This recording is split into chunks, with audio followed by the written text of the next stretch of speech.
Hello, আসসালামু আলাইকুম। আমি এখন মোহাম্মদপুর সুলেমাল্লাহ রোডে আছি। এখানে আমাদের ছবি ভদ্র একজন দীপন সাহা, তার এই বিয়ারিতে আছি আমরা। তার অনেকগুলা পাখি এখানে, সে সবগুলো পাখি পালন করে, বাজরিগার, তারপর ককাটেল, জাবা, লাভ বার্ড, টার্কিজও নাকি, হ্যাঁ টার্কিজও আছে।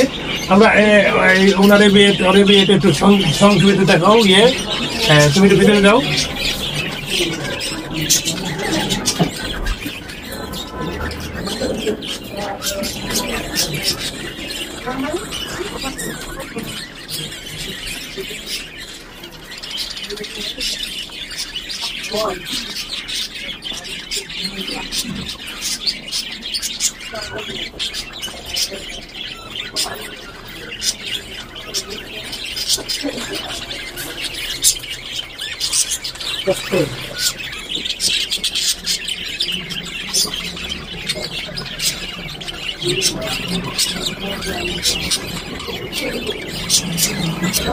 ঢাকা শহরে জায়গার স্বল্পতার কারণে বারান্দায় পাখি বলে, এবং আমরা জীবনে জানবো আসলে বারান্দায় পাখি পালাটা একটা চ্যালেঞ্জ।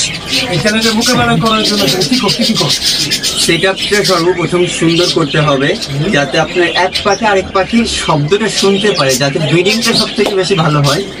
এটা আমি নিজের থেকে একবার দেখি যে পাখির শব্দের কারণে কিন্তু ব্রিডিংটা অনেক সুন্দর হয়। বারান্দায় কি চ্যালেঞ্জ?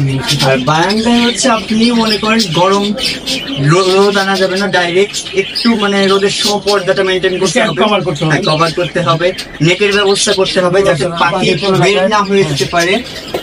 আর হচ্ছে পরিবেশটা সুন্দর রাখতে হবে, পরিষ্কার পরিচ্ছন্নতা, এটাই মেন। অনেক ধন্যবাদ দীপনকে। দীপন আজকে আমাদেরকে বিএসবি টিমকে লুচি এবং অন্যান্য খুব সুন্দরভাবে আতিথেয়তা করেছে, এই জন্য তাকে ধন্যবাদ এবং আন্তরিক ধন্যবাদ।